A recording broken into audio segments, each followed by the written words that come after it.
Muito bom dia, boa tarde, boa noite. Me chamo Lucas Matheus Silva da Rocha, sou acadêmico de medicina do quarto ano e hoje vim aqui falar um pouco mais sobre o telemonitoramento e a telereabilitação, vertentes da telemedicina aplicados ao paciente com patologias pulmonares. O que significa telemedicina?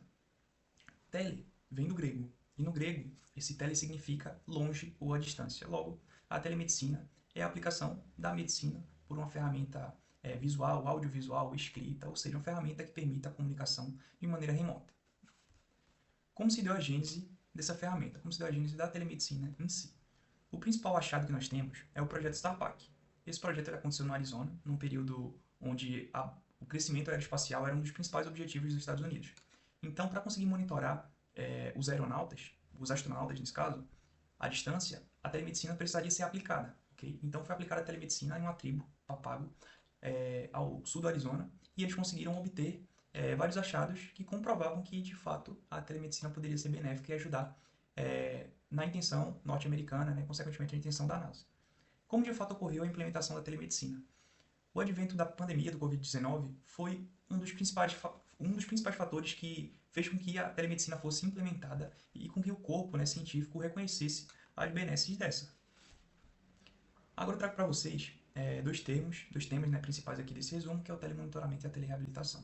O telemonitoramento ele vai ser compreendido como uma ferramenta de saúde utilizada para acompanhar de forma remota a progressão de pacientes que estão ali sob algum tipo de intervenção médica. Para entender a telereabilitação, em primeiro momento vamos entender o que é a reabilitação pulmonar. Esta reabilitação pulmonar é utilizada como forma de tratamento para pacientes com doença pulmonar obstrutiva crônica. E ele consegue entregar uma melhora da capacidade funcional desse paciente, reduzir esse desconforto respiratório que seria a dispneia, reduzir o nível de hospitalização, enfim, desinflar o sistema de saúde que normalmente é acionado por conta dessa patologia que é a doença pulmonar obstrutiva crônica. A telereabilitação ela entrou, mais uma vez, no cenário da pandemia, onde os pacientes não conseguiam ir até os grandes centros para receber esse tratamento, ok? Então, a forma telemédica foi muito eficiente nesse momento. E esse trabalho, esse resumo em si, ele tinha como ideia central, ele tem como ideia central, compreender quais são as benesses entregues tanto pela telereabilitação quanto pelo telemonitoramento, e se há hoje dificuldades conhecidas e limitações dessas técnicas. Então, os primeiros achados que nós tivemos foi referente à telereabilitação. Esses achados se mostraram mais sólidos, com mais pesquisas já validadas pelo corpo científico. Então, foi observada uma melhor adesão, ok? E uma menor evasão do paciente, ou seja, esse paciente ele adere mais ao tratamento e ele abandona menos. Acredita-se que isso também tem influência da acessibilidade, então esse paciente não tinha mais a necessidade de se translocar até o grande centro, por exemplo, para estar fazendo seu manejo da DPOC. Houve, nesse cenário, uma redução da exacerbação e da hospitalização desse paciente quando comparado ao método convencional de reabilitação pulmonar. E também foi observado maiores melhorias sintomatológicas, principalmente a curto e médio prazo. Os dois pontos negativos principais são referentes aos desafios tecnológicos que normalmente afetam os idosos e parte da população que não tem acesso pleno à tecnologia. E também não foi observado um sistema de padronização da telereabilitação. Então, cada centro costuma fazer tendo sua peculiaridade, o que compromete até, de certa forma, os achados científicos. O telemonitoramento, por sua vez, ele apresentou achados mais discretos, benefícios mais discretos, consequentemente. Então, ele foi uma ferramenta muito interessante durante o período pandêmico. Ele apresentou uma certa redução no quantitativo de hospitalização e uma discreta melhoria na qualidade de vida, mas nada que mostrasse uma grande superioridade quando comparado ao método tradicional da aplicabilidade da medicina.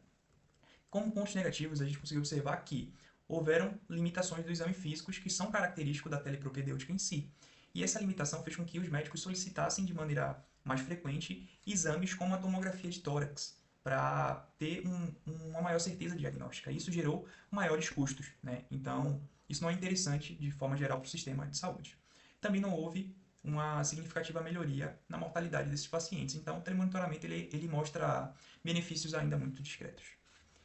Então, a gente conseguiu concluir nesse momento que a telereabilitação é uma ferramenta que já possui um certo grau de evidência científica e diversos benefícios, enquanto a telereabilitação se mostra um pouco mais discreta.